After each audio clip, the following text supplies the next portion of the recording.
So if you watched our last video, then you know that we finally have some new vloggers on the channel. Are you stoked about it? I'm pretty stoked about it. Bree, Amy, and Kel will be introducing themselves over the next couple of weeks, and it would mean so much to me if you could go check out their videos and give them a warm welcome. I thought this would be a good opportunity to reintroduce myself, since we have new vloggers as well as a handful of people who've started tuning in. Hello! My name is Maia, and I've been vlogging on this channel for almost 3 years. Some YouTuber favorites include the Vlogbrothers, Frank, Charlie McDonnell, Hart, our friends at How to Adult, and more recently, filmmaking YouTubers. The kinds of videos I enjoy making are also the kind I tend to watch. Creative sketches highlighting a certain topic, introspective travelogues, opinion pieces on a particular subculture, discussions inspired by my fellow collaborators, and the occasional update on my life. If you're interested, I've compiled a playlist of some of my favorite videos from the last year, which I'll also link down below. Hopefully it'll give you a taste of the kind of videos I make. In terms of real life stuff, I graduated from university about 5 years ago with a Bachelor of Science in Psychology. Yeah, I'm one of those rare people who got a job in her field, and so for the last 5 years I've been working in a research lab in the psychology department of my alma mater. Recently, however, I decided to go back to school for video production. So I'm currently juggling school and work, and it's quite a handful. Actually, it's kind of a funny story, making the decision to go back. It involves margaritas and BuzzFeed, so if you want to hear the story, tell me down below, and maybe I'll turn it into a future video. Anyway, that's a little bit about me. Switching gears here, I recently came across a video from our friend Steve, in which he talks about how one defines a YouTuber. It got me thinking about how we define the communities that develop online. Specifically the YouTube community, because that's the one I'm most familiar with. Several years ago, YouTube community was this all-encompassing term for anyone who had a YouTube account, because there were so few people on here and everyone knew everybody's name because almost everyone was a video maker. Now, though, that definition no longer applies.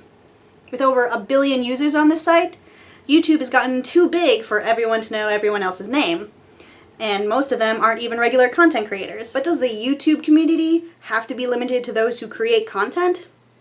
I used to think so, but now I'm not so sure. The 90-91 principle of internet culture states that 1% of an online community creates content, 9% contributes to that content, and 90% only views that content. Applying this principle to all of YouTube, I think that's a fairly accurate assessment. Relatively speaking, YouTube has few creators and lots of people who comment, but most viewers will watch the content without commenting. The 90-91 principle can apply to communities within YouTube as well. If we take Nerdfighter as an example, the 1% are the Vlogbrothers, the 9% are the people who comment on their videos, and the 90% are those that only view the videos without commenting. But that definition doesn't really fit, does it? Because Nerdfighter is so big, comprised of sub-communities like Kiva Nerdfighters, Minecraft Nerdfighters, and so on, that 9% and 90% can't be confined to just commenters and non-commenters. I think that 10% can include people who contribute in any way to the Nerdfighter community, whether that's creating art, songs, or videos that contribute to the Nerdfighter dialogue. I don't think that 90% are solely passive viewers.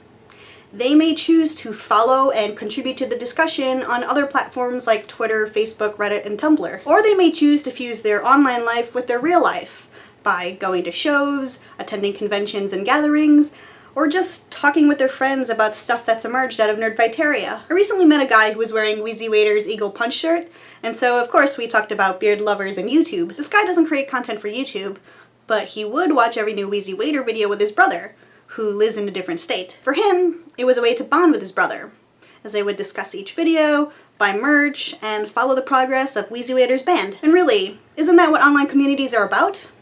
Making a connection with a person because of a shared interest? I have way more to say on this topic, but this video is already getting too long. I would like to know though, what do you think defines a YouTube community? What communities are you a part of? And what is it about those communities that make you feel like you belong? I find the development of online communities fascinating, so if you have a perspective you'd like to share, I'd love to hear it. I'll be hanging out in the comments if you want to chat. Otherwise, I'm also on Twitter and more recently Tumblr if you want to continue the conversation over there. As always, thank you for watching. Chris, I'll see you on Wednesday? Maybe?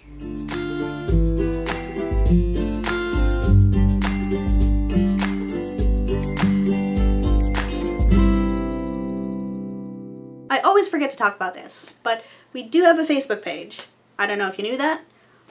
It's a little bit lonely there right now, so if you feel like giving it a like, that's a thing you can do. You don't have to. Just saying. Hope your day is going great.